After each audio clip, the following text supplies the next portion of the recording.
Format numerology நேயர்களுக்கு நர்மதாவின் அன்பான வணக்கம். நம்மளுடைய சேனலில் தொடர்ந்து பல்வேறு விதமான ஆன்மீக தகவல்களையும் ஃபார்மட் நியூமராலஜி சம்பந்தமான பதிவுகளையும் பார்த்துட்ருக்கோம். அந்த வகையில் இன்றைக்கி நம்ம பார்க்க போகிற இந்த ஒரு பதிவில் நேயர்கள் கேட்டிருக்கக்கூடிய பல்வேறு விதமான கேள்விகளுக்கு தெளிவான பதில் கொடுக்கறதுக்காக நம்ம கூட இன்றைக்கி ஃபார்மட் நியூமராலஜியினுடைய தந்தை டாக்டர் மகா தனசேகர் ராஜா அவர்கள் அணிஞ்சிருக்கிறாங்க. வணக்கம் சார். வணக்கம்மா. சார், இப்போ நம்பர்ஸ், ஆன்மீகம் அதெல்லாம் தாண்டி மக்கள் நிறைய பேர் நிறைய விஷயங்களுக்கான சந்தேகத்தை உங்ககிட்ட கேட்டு தெரிஞ்சுக்கணும்னு ஆசைப்படுறாங்க சார். அதில் ஒன்று பொதுவாக வாழ்க்கை அப்படின்னா சுமை அப்படின்றது ஆண்களுக்கு அதிகமாக இருக்கா, பெண்களுக்கு அதிகமாக இருக்கா, யாருக்கு அதிகமாக இருக்குது? ஆண்கள்கிட்ட கேட்டோம்னா ஆண்களுக்கு தான் சொல்லுவாங்க, பெண்கள்கிட்ட கேட்டோம்னா பெண்களுக்கு தான் சொல்லுவாங்க. ஆனால் உங்களுடைய பார்வையில் ஆன்மீக ரீதியாகவும் நீங்கள் அணுகுவீங்க, நியூமராலஜி ரீதியாகவும் நீங்கள் அணுகுவீங்க அப்படின்றப்போ யாருக்கு உங்களுடைய பார்வையில் சுமை அதிகமாக இருக்குது சார்? நீங்கள் சொல்கிற மாதிரி கேள்வியிலே ஆண்களை கேட்டால் ஆண்கள் சொல்லுவாங்க, பெண்கள் கேட்டால் பெண்கள் சொல்லுவாங்க. இப்போ நீங்கள் ஆண்கள் தான் சொல்லுவீங்களா? ஏமா நான் பட்டிமன்றம் நடத்தலை. அதனால் அப்படி கிடையாது. நான் பேசுகிறது எல்லாமே ப்ராக்டிக்கலாகவே பேசுவேன். ஏன்னா ப்ராக்டிக்கலான ஒரு வாழ்க்கை தான் எப்பவுமே அதுதான் ஜெயிச்சிருக்கு. லாஜிக்கே இல்லாமல் எதுவுமே எதுவும் ஜெயிக்க முடியாது. கண்டிப்பாக. அதனால் இது ப்ராக்டிக்கலானது. அப்போ யாருக்கு இருக்கும் அப்படின்னா ஆண்களோட பெண்களுக்கு தான் இருக்கும்.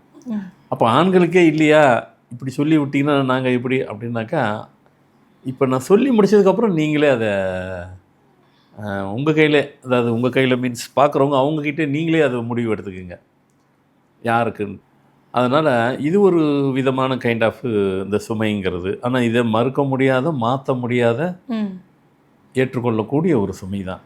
என்ன அப்படின்னாக்கா, பிறப்புங்கிறது ஆண் பெண் ஒரே சமமாக இருக்கலாம், வளர்றதும் ஒன்றா போல இருக்கலாம். ஆனால் பர்சனலாக அப்படின்னு பார்க்கும்போது பெண்கள் தான் நான் சொல்ல போகிறேன். ஏன் அப்படின்னாக்கா, பட்டிமன்றத்தில் கடைசியாக தீர்ப்பு சொல்லுவாங்க இல்லையா? நீங்கள் நிறைய பட்டிமன்றம் அட்டன் பண்ணுறீங்க.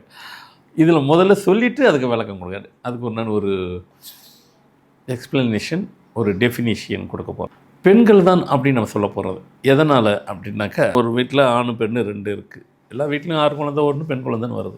இந்த பெண் குழந்தை வளரும் போதே ஃபஸ்ட்டு எங்கே ஆரம்பிக்குது அவங்களுக்குன்னு பார்த்தீங்கன்னா, அந்த ஏஜ் பருவம் வரும்போது பூப்படைதல், ஏஜ் அட்டன் பண்ணுறது எங்கே ஸ்டார்ட் ஆகுது? அது அந்த குழந்தையோட பெற்றோர், பேரண்ட்ஸு, தாய் என்ன வயசில் ஏஜ் அட்டன் பண்ணாங்களோ அந்த வயசுக்கு நியரஸ்ட் இருக்கும். இதை நீங்கள் மெடிக்கல் கூட அது கரெக்டாக சொல்லிடாது, இத்தனை வயசில் ஆகணும். அப்படி கிடையவே கிடையாது. அந்த பெண் பிள்ளைக்கு அம்மா 10 வயசுலன்னா அதுவும் அதே 10, அவங்க 15 வயசுனா இதுவும் அதே 15 தான். முன்ன பின்னெல்லாம் இருக்காது, மாதம் தான் முன்ன பின்ன இருக்கும். ஸோ எனக்கோ அப்போ 10லேருந்து 15 வயசுக்குள்ளே பூப்படைதல். 15 கூட போக மாட்டாங்க, 10, 12, 13க்குள்ளே முடிஞ்சிடும். 15 வந்தால் பயந்துருவாங்க, ரொம்ப தள்ளி போயிடுச்சோன்ட்டு. எனக்கோ பூப்படைதல் அப்படின்னு வரும்போதே, ஏஜ் அட்டன் பண்ணும்போதே அங்கேயே சுமை அப்படின்னு வந்துடும். அதெல்லாம் ஒரு சுமையா? அது ரொட்டீன் தானே. அதுக்குள்ளே 1008 ஃபார்மாலிட்டிஸ் இருக்குது. அதுக்கெல்லாம் விளக்கம் தேவையில்லை, அது விளக்கமும் தேவையில்லை. அது உண்மையாக இல்லையா? அதுக்கு நிறைய ஃபார்மாலிட்டிஸ் இருக்குது, அதுக்கு நிறைய ப்ராசஸ் இருக்குது, அதுக்கு நிறைய கேரிங் இருக்குது. அதனால் அங்கே ஒன்று சரியா இல்லையா? Correct sir. அங்கே ஆரம்பிக்குது. சரி, அடுத்து திருமணங்கிறது ஆணுக்கும் நடக்குது, பெண்ணுக்கும் நடக்குது. ஆனால் குழந்தை அந்த கர்ப்ப காலத்தில் பெண்களுக்கு வருது. அந்த காலத்தில் அந்த காலம் மீன்ஸ் அந்த கர்ப்ப காலத்தில் பெண்களுக்கு ஹெவியான ஒரு சுமை இருக்கும். அந்த பெண் கேரி பண்ணுற, குழந்தைய கேரி பண்ணுறாங்களா அந்த சுமை சொல்கிறீங்களா அப்படின்னு நீங்கள் நினச்சிக்கிட்டு இருப்பீங்க. அவசரப்படாதீங்க, அது இல்லை. இப்போ நான் சொல்கிறேன் பாருங்கள். அந்த கேரிங் நேரத்தில் பார்த்திங்கன்னா, ஒரு பெண்ணுக்கு பார்த்திங்கனாக்கா, முதல் மாதம் 2 மாதம் ஏற வர 4வது மாதம் அப்படின்னு வரும்போது 3வது மாதத்துலேருந்தே ஸ்டார்ட் ஆயிரும். 5ன்னு வரும்போது ஸ்டார்ட் ஆகிரும் ப்ராப்ளம். என்ன ஸ்டார்ட் ஆகும்னு கேட்டிங்கன்னா, ஸ்ட்ரெஸ்ஸு வந்துடும், மன அழுத்தம் வந்துடும், எதுவுமே பிடிக்கலன்றுவாங்க. பொதுவாக அப்போ இந்த கிராமத்தில் கூட சொல்லுவாங்க, ஆமாங்க இந்த சாம்பல் தின்னுவாங்க, மாங்காய் பிடிக்குன்னுவாங்க. அது என்ன காரணம்? அப்படி கிடையாது. எதெல்லாம் நம்ம அன்றாடம் இவங்க சாப்பிட்றாங்களோ அதெல்லாம் பிடிக்கல, எதெல்லாம் வேண்டாம் இதெல்லாம் யார் சாப்பிடுவோம் அப்படின்னாக்கா அதை அவங்க சாப்பிடுவாங்க. காரணம் வெறும் அதை அதையும் கடவுள் நமக்கு ஒரு இண்டிகேஷன் கொடுக்குறாரு. அது வெறும் பொருள் அல்ல, அங்கேயே வாழ்க்கையே ஒளிஞ்சிருக்கு. நிறைய பேருக்கு அந்த நேரத்தில் பார்த்திங்கனாக்கா, நிறைய பேர் இல்லை, கர்ப்பமாக இருக்கிற எல்லா பெண்களுக்கும் அந்த காலகட்டத்தில் எதையுமே பிடிக்கல, சாப்பிட்ற பொருள் இல்லை, கட்டின புருஷனே பிடிக்காது. யார் வீட்டில் போய் இருக்க போகிறாங்க? அவங்க இப்போ வீட்டுக்கார் வீட்டில் தான், ஹஸ்பண்ட் வீட்டில் இருக்க போகிறாங்க. அப்போ அங்கே யார் இருக்கிறா? மாமியார் மாமனார் இப்படிலாம் இருக்க போகிறாங்க. அந்த உறவு முறை இருக்கும். யாருமே பிடிக்காது. செஞ்சு வச்ச எதை சாப்பிட்டாலும் பிடிக்கல. கூட இருக்கிற யாருமே பிடிக்கல. இந்த காலகட்டத்தில் தான் டைவர்ஸ் அப்படிங்கிறது 50% மேல் இந்த காலகட்டத்தில் தான் நடக்கும். டைவர்ஸ் நடக்கிறதுல எப்போன்னு பாருங்கள், கேரிங்காக இருக்கிற நேரத்துலேயே ஆரம்பிச்சிடும். டெலிவரி ஆனோன்னு முடிஞ்சுது. நிறைய பெண் பிள்ளைங்கள்லாம் பார்த்தீங்கன்னா டெலிவரி அம்மா வீட்டுக்கு போதும் அங்கே இருந்தாலும் வரலாம் அப்படிம்பாங்க. இதெல்லாம் ப்ராக்டிக்கல். ஏன்னா ஆரம்பத்தில் இவர் என்னத்தை சொல்ல போகிறான்னு நினச்சிட்டு போயிட்டீங்கன்னாக்கா உங்கள் வாழ்க்கையில் நிறைய பாதித்தவங்க உங்கள் லைஃப்பை நீங்கள் மிஸ் பண்ணிட்டீங்கன்னு அர்த்தம். மிஸ் பண்ணாதீங்க. கரெக்ட் பண்ணுறதுக்கு உண்டான வழியை சொல்லித்தரேன். ஏன்னா சுமை அதிகம்னு சொல்லிட்டு இந்த லைஃப் எனக்கு வேண்டாம் அப்படின்னு முடிவெடுக்கிறவங்க நிறைய பேராக இருக்கிறதுனால இந்த ஒரு இல்லை அதுதான் அதை தான் சொல்ல போகிறேன். இந்த நேரத்தில் அவங்களுக்கு ஸ்ட்ரெஸ், மன அழுத்தம் இருக்கும். என்ன அழுத்தம் இருக்கும்? எதுவுமே பிடிக்கல, வாழ்க்கையே பிடிக்கல, கட்டின புருஷனும் பிடிக்கல, யாரையுமே பிடிக்கலம்பாங்க. இன்னும் சில பெண்கள்லாம் பார்த்திங்கன்னா கல்யாணம் பண்ணுறதுக்கு முன்னாடி வரைக்கும் அம்மா அப்பா பிடிக்கல, அண்ணன் தம்பி பிடிக்கல, அக்கா தங்கச்சியில் சண்டை போட்டவங்க இப்போ அவங்கள தான் பிடிக்குதுன்னுவாங்க. அதுதான் ஒரு சைக்காலஜி. பிடிச்சதெல்லாம் பிடிக்காதது, எதெல்லாம் வேண்டாம் பிடிக்கல அதெல்லாம் அவங்களுக்கு பிடிக்கும் அந்த காலகட்டத்தில். இந்த நேரத்தில் அவங்க தவறு பண்ணுறாங்களான்னா இந்த நேரத்தில் அப்படிலாம் நடக்கும். அப்போது இந்த காலகட்டத்தில் நீங்கள் பெண்கள் எல்லாரும், கர்ப்பமாக இருக்கிற பெண்கள் அனைவரும் புரிந்து கொள்ள வேண்டியது, தெரிந்து கொள்ள வேண்டியது என்னன்னாக்கா, ஆன்மீகத்தை கையில் எடுத்துக்கிறோம் நீங்கள். ஏன்னா நீங்கள் ஒன்று புரிஞ்சுக்கணும், நீங்கள் செய்யக்கூடாதுன்றது இல்லை, உங்களுக்கு சொல்லிக் கொடுக்க ஆள் இல்லை. கரெக்ட். சொல்லிக் கொடுக்க ஆள் இல்லை. இப்போ நீங்கள் பார்த்துட்டீங்கன்னு வைங்களேன், இனிமேல் அதை ஃபாலோ பண்ணிடுவீங்க. ஆன்மீகத்தை கையில் எடுத்துக்கணும். என்ன எடுத்துக்கணும்?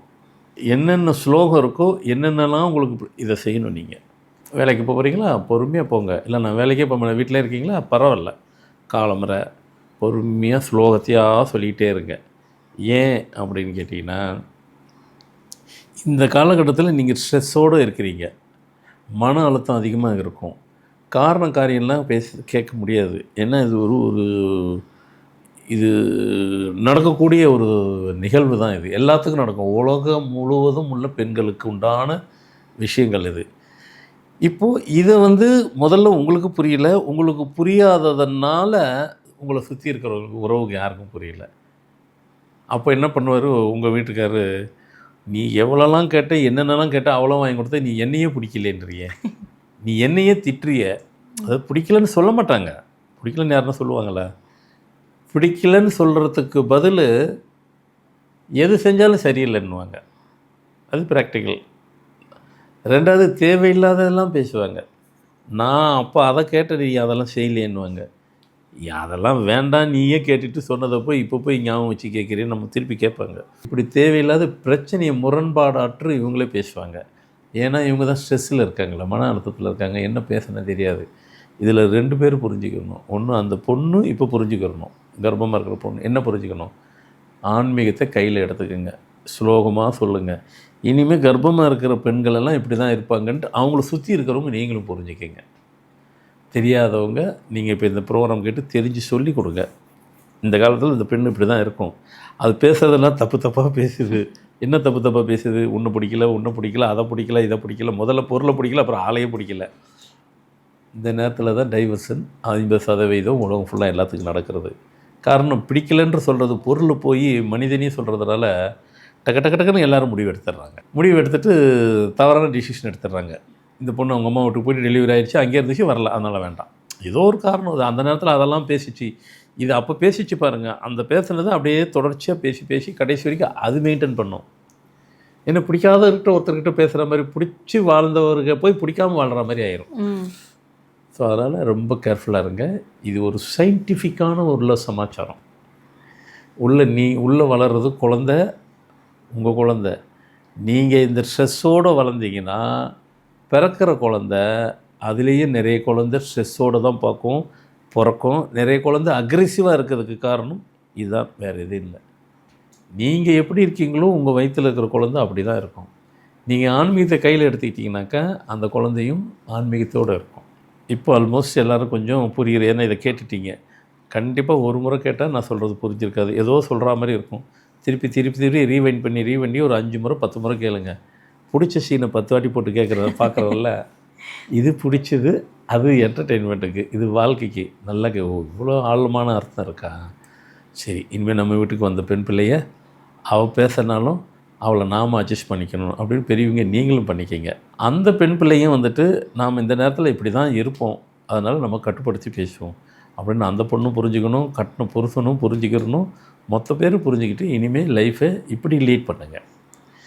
இப்படி லீட் பண்ணாக்க உங்களுக்கு பிறக்கிற குழந்தை, ஏன்னா குழந்தை உங்கள் குழந்தை தான். உங்கள் குழந்தை வந்துட்டு ஸ்ட்ரெஸ்ஸோடு பிறந்து, இப்போ நீங்கள் ஸ்ட்ரெஸ்ஸோடு இருந்தீங்கன்னா பிறக்கும்போது எப்படி இருக்கும்? அக்ரெசிவாக அது முரட்டுத்தனமாக இருக்கும், சொல் பேச்சு கேட்காது, ஒரே அடம் பிடிக்கும், என்னென்னமோ நடக்கும். ஏன்னா அப்படி தானே பிறந்துச்சு, நீங்கள் அப்படி தானே அதை வளர்த்துட்டீங்க. வயிறுக்குள்ளே எதை போட்டு வளர்க்குறீங்களோ அது அதுவாக தான் ஆகும். ஆன்மீகத்தை போட்டு வளங்க, அந்த குழந்தை வெளியே பிறக்கும் போகும்போது ஆன்மீகத்தன்மையோடு இருக்கும். அதுக்கு ஒரு சின்ன இன்சிடெண்ட்டை சொல்கிறேன். கேரிங்காக இருக்கும்போது பெண்கள் வந்துட்டு அனாவசியமாக எங்கேயும் நடக்கக்கூடாதுன்னு சொல்லுவாங்க. ரொம்ப தூரம் நடக்கக்கூடாது, படியை ரொம்ப ஏறக்கூடாதுன்னுவாங்க. அது வழக்கமாக உண்டு தான். என்ன ஓவர் தேவையில்லாத ஸ்ட்ரெயின் பண்ண வேண்டான்றதுக்காக தான். 38-39 வருஷத்துக்கு முன்னாடி, இப்போ என் சன் இருக்கிறார் இல்லைங்களா, எல்லோரும் பார்க்குறீங்க, மகாசூர் ராஜான்ட்டு என் சன்னுன்றது எல்லாத்துக்கும் தெரியும், அது உலகம் ஃபுல்லாக தெரியும், நான் சொல்லி தான் தெரியணும் இல்லை. அவர் முதல்ல கேரிங்காக இருக்கும்போது நான் என் ஒய்ஃபும் வந்துட்டு பழனி மலை கோயிலுக்கு கீழே இருந்து நடந்தே போகணும். அப்போ இது கிடையாது, ட்ரம் கிடையாது, நடந்தே போகணும். யாருன்னா போயிருப்பாங்களா? என்ன மாதம்னு கேட்குறீங்களா? எனக்கு நினைவு சரியாக இல்லை, 7வது மாதம் 8வது மாதம் போயிட்டு வந்து 1 மாதத்துக்குள்ளே டெலிவரி ஆயிடுச்சு. யாருன்னா நம்புவாங்களா? இல்லை, நம்பி தான் ஆகணும், அது வேறு விஷயம். எதுக்காக இப்போ சொல்கிறேன்னா, இப்போது அந்த காலகட்டத்தில் பழனி மலைக்கு நாங்கள் போயிட்டு வந்துட்டோம். ஆனால் பிறக்கும்போது குழந்தை எப்படி, அதே மாதிரி எங்கள் வீட்லேயும் சரி, எங்கள் வீட்டு மாவும் அந்த நேரத்தில் வந்து ஃபுல்லாக ஆன்மீகம் தான், ஃபுல்லாக ஸ்லோகம் தான், ஃபுல்லாக அந்த ஸ்பிரிச்சுவலில் என்னென்ன இருக்கோ அவ்வளோ புக்கு படிப்பாங்க, அவ்வளோ ஸ்லோகம் தெரியும், இப்போவும் தெரியும்னு வச்சுக்கோங்க. அப்போ அதிகமாக அதை நான் படிக்க சொன்னேன், படித்தாங்க. குழந்தை பிறந்து டெலிவரி ஆகிட்டு இன்றைக்கி அவர் வந்து ஆன்மீகத்தில் அவ்வளோ பேசுகிறாரு இல்லையா? எதனால் பேசுகிறாரு? இதுதான் காரணம். எக்ஸாம்பிள் நான் வேறு எங்கேயும் போகல, இங்கே இருக்குது, அதுக்கு தான் சொல்ல வந்துடுறாரு. ஏன்னா நான் பாட்டுட்டு ஏதோ சொல்லிட்டு போயிட்டேன்னா, இது ஏதோ சொல்கிறாரு, ஓகே தான், நல்லா தான் இருக்குது அப்படின்னு நினைக்கிறத விட, எக்ஸாம்பிளே யாரும் வெளியே கிடையாது, இங்கே சொல்கிறோம். அவருக்கு எவ்வளோ ஆன்மீகம் தெரியுது, எல்லாத்துக்கும் தெரியும் அவருக்கு நிறைய ஆன்மீகம் தெரியுதுன்ட்டு. இங்கே என்ன கேட்டாக்கா தமிழ்நாட்டில் கூட அவ்வளோ கோயில் போயிட்டு வந்துட்டப்பல, திருப்பி போயிட்டே வந்துக்கிட்டே இருப்பார். ஆனால் போன இடத்துக்கு தான் போவார், அது வேறு. நான் குறிப்பிட்டு தான் போயிருப்பேன், அதான் உண்மை. நான் லிமிட்டடாக தான் போயிருப்பேன். ஆனால் எல்லா கோயிலில் என்ன இதில் இருக்குது, மூலவர் எப்படி அது கொண்டு அதனுடைய ஸ்கெட்சே எனக்கு தெரியும். நான் எந்த கோயிலுக்கு போகணும், எதை பற்றி பேசுகிறேனோ அப்படியே அந்த சீனை என் கண்ணுக்கு முன்னாடி கடவுள் கொடுக்குறாரு, அந்த காட்சியை கொடுக்குறாரு. நான் போயிட்டு வந்த மாதிரி என்ன இருக்கோ அதனுடைய அந்த கோயிலை பற்றி ஃபுல் ஹிஸ்ட்ரி எனக்கு சொல்லிடுவேன். அது வெறும் தமிழ்நாடுன்னு இல்லை, நீங்கள் உலகம் ஃபுல்லாக எந்த கோயில் வேணாலும் கேளுங்க, ஃபுல்லாக சொல்லுவேன். எனக்கு அது வேணும்னாக்கா அது அந்த கோயில் பற்றி அது போட்டுரும், வரலாறு ஃபுல்லும் அப்படியே சொல்லிடுவோம். பார்த்து தான் படிப்பேன். நான் ஃபார்மல் நியூமராலஜி அப்படி தானே, எனக்கு யார் கொடுத்தா? அவர் கொடுத்தது. அது மாதிரி அந்த ஆன்மீகத்தோடு இருக்கிறாரும்போது, இந்த சின்ன வயசில் இருக்கிறாரும்போது இதுதான் ரீசன். சரி, அப்போ பெண்கள் இங்கேயும் சொன்னேன், இதோடு முடிஞ்சுதா அப்படின்னு பார்த்தா இன்னும் முடியல அவங்களுக்கு, இன்னும் கொஞ்சம் தொடருது. எங்கே தொடருது? ஒரு 40லேருந்து 45 வயசு வருது, அப்போ மெனோபாஸ்.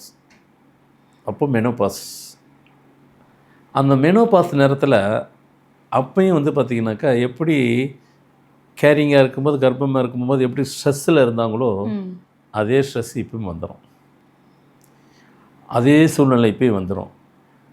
என்னை யாருக்குமே பிடிக்கல, அதுக்குள்ளே பசங்களும் கொஞ்சம் பெரியங்களாயிடுச்சு, பசங்களும் என்னை மதிக்க மாட்டேங்குது, என்னை யாரும் பிடிக்கல, வீட்டுக்காரங்க சொல் பேச்சு கேட்க மாட்டாரு, யாருமே பிடிக்கல, நான் என்னென்னமோ. அப்போ இப்போ கொஞ்சம் அதிகமாக பேசுவாங்க, ஏன்னா கல்யாணம் ஆகி கிட்டத்தட்ட ஒரு 15-20 வருஷம் ஆயிருக்கும்.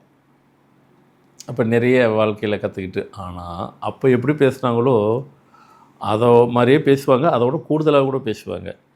இந்த காலகட்டத்திலையும் 40லேருந்து 45 வயசில் நிறைய பேருக்கு டைவர்ஸ் ஆகிறதுக்கு உண்டான காரணம் மெனோபாஸ் டயத்தில் தான் ஆயிருக்கும். அப்போ உலகம் ஃபுல்லாக டைவர்ஸ் ஆகிறதுக்கு உண்டான சூழ்நிலை 1000 இருக்கலாம். மெயின் ரோலு இந்த 2 காலத்தில் தான் பெண்களுக்கு நடக்கும். செக் பண்ணி பாருங்கள், கரெக்டாக மிடில் ஏஜில் இருக்கும். அந்த மிடில் ஏஜ் வந்து அந்த மெனோபாஸ் கூட அதே தான். அந்த அவங்களுடைய பேரண்ட்ஸு அவங்களுக்கு என்ன ஏஜ் இருக்கோ அதான் அந்த நேரத்தில் தான் அவங்களுக்கு இருக்கும். அவங்க மதருக்கு 49, 38, 40 கீழே இருக்காது, சில பேர் 37, 38 கூட இருக்கும். இன்னும் சில பேர் ஆச்சரியப்பட்டிருக்கும் 50, 55, 60 இருக்கும், அது ரேர். 40, 45 correct, normal. இந்த காலகட்டத்தில் டைவர்ஸ் அதிகம் இருக்கும். இப்பவும் வந்து அப்போது என்ன சூழ்நிலை இருந்ததோ அதே சூழ்நிலை இப்பவுமே இருக்கும். இப்போ வந்து அப்போது விவரம் புரியாத நேரத்தில், விவரம் புரியாத காலத்தில் ஸ்ட்ரெஸ்ஸில் இருந்தாங்க நிறைய. இப்போ புரிஞ்சே நடப்பாங்க, இருப்பாங்க. அவங்கள சுற்றி இருக்கிறவங்க நீங்கள் புரிஞ்சுக்கிங்க. அவங்க ஹஸ்பண்டோ, அவங்கள சுற்றி இருக்க என்ன உறவு முறை இருக்கோ, ஓ மெனோபாஸா இப்படி தான் இருப்போம். மெனோபாஸ் வர்றது எங்களுக்கு எப்படிங்க தெரியும் அப்படின்னு ஒன்று இருக்குது. அதையும் நான் இண்டிகேஷனை முன்கூட்டி சொல்கிறேன். மெனோபாஸ் வர நேரத்தில் வந்துட்டு கால் கீழ் பகுதியில் இருக்கு இல்லைங்களா, அந்த பாட்டத்துக்கு மேலே பெயின் வந்துடும். சம்மந்தமே இருக்காது. நீங்கள் அதுக்காக போய் ஏதாவது இது எடுத்தால் கூட அது அந்த பெயின் கில்லர்னு கொடுத்தா கூட சாப்பிட்டா பெயின் கில்லர் தான் அது. அது பெயின் கில்லர் சாப்பிட்ற அளவுக்கு உண்டான பெயின் இல்லை, ஆனால் பெயின் இருந்துக்கிட்டே இருக்கும். அது வந்து சிம்டம்ஸு. அந்த ஏஜுக்கு அது கால் திடீர்னு பெயின் வருதுனாக்கா நீங்கள் நீ ப்ராப்ளம் நினச்சிக்கிறீங்க. நீ ப்ராப்ளம்லாம் இல்லை அது. அதுதான் அதனுடைய சிம்டம்ஸ். அந்த ஏஜுக்கு அப்படி முன்ன பின்னே இருக்கும். நான் சொல்கிறதுலேருந்து உங்களுக்கு மொரலஸ் இருக்கும். சில பேர் 39 வயசில் இருக்கலாம், அது எனக்கு தெரியாது. அது உங்களுடைய பெற்றோருடைய இது இருக்கும். அதில் ஒரு முன்ன பின்ன ஒரு 6 மாதம் முன்ன பின்ன இருக்கும். மெனோபாஸ் நேரத்தில் இந்த ப்ராப்ளம் இருக்கும். அப்போ டைவர்ஸ் ஆகிறதுக்கு உண்டான காரணம் இந்த 2 பிளேஸில் தான். அப்போது இதுலேருந்து இந்த விதமான சுமையெல்லாம் வந்துட்டு யாருக்கு அதிகம் இருக்குதுன்னு பார்த்தீங்கன்னா, இது தேவையில்லாத ஒரு சுமை தானே. இப்போ குழந்தை பிறக்கும்போது கர்ப்ப காலத்தில் அந்த குழந்தைய சுமக்கிறாங்க. ஆக்சுவலாக அது சுமை கிடையாது. அது அவங்களே எடுத்துக்கல. அது நான் சொல்லலை சுமை இல்லைன்னு. பெண்களே அது சுமையாக எடுத்துக்கிறல. ஏன்னா அது அவங்க குழந்தை, அதனால் அது சுமையாக எடுத்துக்கிறல. அதை தாண்டி மற்றதெல்லாம் ஃபேஸ் பண்ணுறாங்க இல்லையா, அதுதான் சுமை. அப்போது எவ்வளோ சிக்கலான இதிலெல்லாம் அவங்க சந்திச்சுட்டு வராங்க. ஃபஸ்ட் கிளாஸாக போயிட்டுருக்கிற லைஃபையே இந்த ஸ்ட்ரெஸ்ஸுங்கிற ஒரு காரணத்தினால லைஃபையே அவங்க துறக்கிறாங்க. லைஃபையே ஸ்பாயில் ஆகிடுது, லைஃபே டிஸ்டர்ப் ஆகிடுது. இதில் நிறைய கெட்ட பேர் தான் நிறைய சம்பாதிக்கிறாங்க. நல்ல பிள்ளை நல்லவங்க அப்படின்னு வாங்கின பேரெல்லாம் அந்த காலகட்டத்தில் இருக்கும். டெலிவரியெல்லாம் ஆகிட்டு கொஞ்சம் அப்படியே ஆனதுக்கப்புறம் பார்த்திங்கனாக்கா, என்னடா இப்படி பேசுகிற, ஃபஸ்ட் கிளாஸ் ஆகிடுது, அவ்வளோதான். குழந்தை பிறந்தனா எல்லாம் போயிடும். அடுத்த செகண்டே நார்மல் ஆகிடுவாங்க. அதேமாதிரி மெனோபாஸ்ன்னு போனதுக்கப்புறம் பார்த்திங்கன்னா நார்மல் ஆகிடுவாங்க. அந்த நேரத்தில் அவங்க ஃபேஸே வந்து அப்படி இருக்கும். ஸோ அதனால் அவங்களும் இப்போ புரிஞ்சுக்கிறணும், அவங்கள சுற்றி இருக்கிற உறவு முறைகளும் அவ்வளோ பேர் புரிஞ்சுக்கிட்டு இந்த காலம் இப்படி தான் இருப்பாங்க, சரி எதனால் பேசிட்டு போட்டோம் அப்படின்னு மற்றவங்களும் சுற்றி இருக்கிறவங்களும் புரிஞ்சுக்கிங்க. புரிஞ்சு அவங்களுக்கு புரிய வைங்க. இனி வந்து டைவர்ஸ் நடக்கிறதுக்கு 1000 காரியங்கள் இருந்தாலும் இது மேஜர் ரோல், மெயின் ரோல் இது தான் அப்படிங்கிறத நீங்கள் புரிஞ்சுக்கிட்டு அதை தவிர்க்கிறதுக்கு என்னென்ன வழியோ அழகாக சொல்லி கொடுத்துட்டேன். பெண்களுக்கு சுமைங்கிறது அதிகம். இதை சுமையாக எடுத்துக்காமல் அதை சுகமாக எடுத்துக்கிறது உங்கள் கையில் தான் இருக்குது. ஏன்னா இது ரொட்டீன் லைஃப், அன்றாட லைஃப். இது வந்து தான் ஆகும், போய் தான் ஆகும், அதை சந்திச்சு தான் ஆகணும். Part of the life. ஒவ்வொரு மனித பெண்களுக்கு இது ஒரு லைஃப்பில் பார்ட் ஆஃப் த லைஃப் அப்படின்னு நினச்சிக்கிட்டு ஈஸியாக ஆகிறதுக்கு உண்டான வழிமுறையெல்லாம் சொல்லி கொடுத்துட்டேன். கண்டிப்பாக இதை நீங்கள் எல்லோரும் பிடிப்பீங்கன்னு நான் நினைக்கிறேன். யூஸ்ஃபுல்லாகவும் இருக்குன்னு நினைக்கிறேன். கண்டிப்பாக சார். ஏன்னா வந்து சுமையோடு இருக்கக்கூடிய பெண்களுக்கு வந்து அந்த பாரத்தை இறக்கி வைக்கிறதுக்கு ஆன்மீகம் கை கொடுக்கும் அப்படின்றப்ப இந்த ஒரு பதிவை பார்த்ததுக்கு பிறகு நிறைய பெண்களுடைய வாழ்க்கையில் மாற்றம் ஏற்படும் நானும் நம்புகிறேன். ரொம்ப நன்றி சார். வணக்கம்மா.